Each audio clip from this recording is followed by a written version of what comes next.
Today we're diving headfirst into a brewing energy crisis that could cripple North America.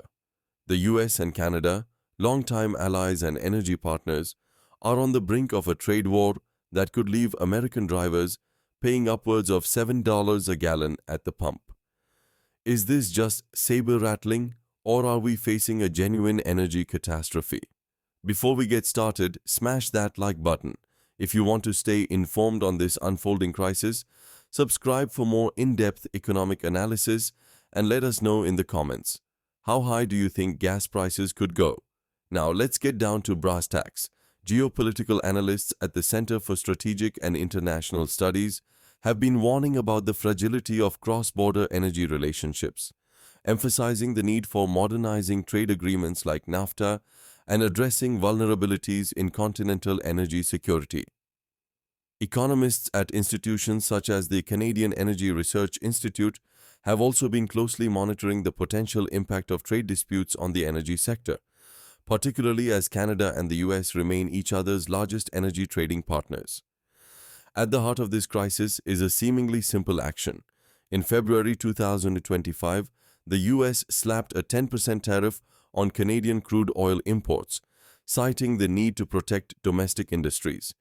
While intended to address trade imbalances, this move has backfired spectacularly, threatening to disrupt a decades-long energy partnership.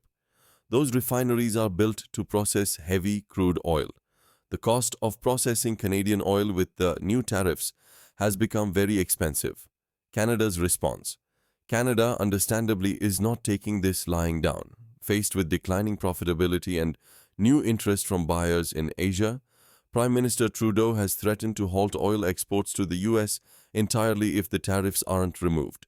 This isn't just a bluff. Canada is actively exploring rerouting oil shipments to China, India, and Europe. They are eager to make Canada more dependent on their energy. The US dilemma. The US refineries are designed to handle Canadian heavy crude oil, which is much more difficult to refine compared to lighter grades of oil from other regions.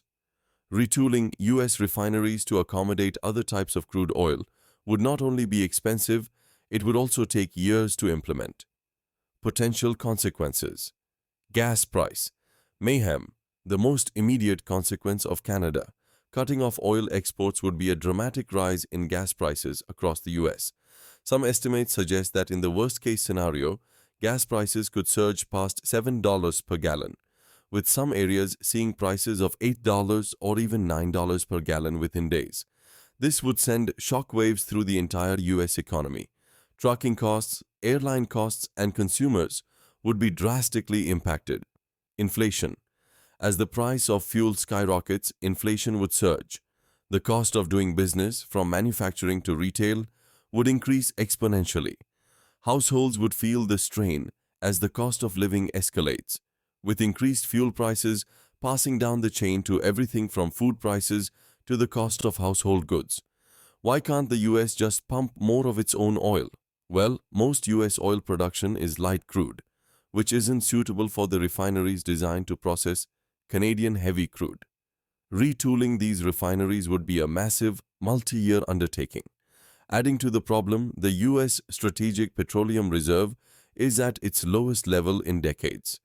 At its peak, the SPR held over 727 million barrels of oil, enough to cover months of US consumption in the event of a major supply disruption. However, today the reserve has shrunk to just 390 million barrels. This leaves the US vulnerable to any supply shock. A Canadian oil cutoff wouldn't just hurt the US, it would send shockwaves through the global energy market. This could spark a global energy scramble, with other nations competing for the same limited resources. As energy prices soar, countries that depend on affordable oil, particularly developing nations, would be hit hardest, exacerbating poverty and economic instability. Now we want to hear from you. What do you think? Should the US make concessions to preserve this critical energy relationship with Canada, or should it stand firm? Let us know in the comments below. Don't forget to like, subscribe, and share this video with your friends. Thanks for watching, and we'll see you in the next one.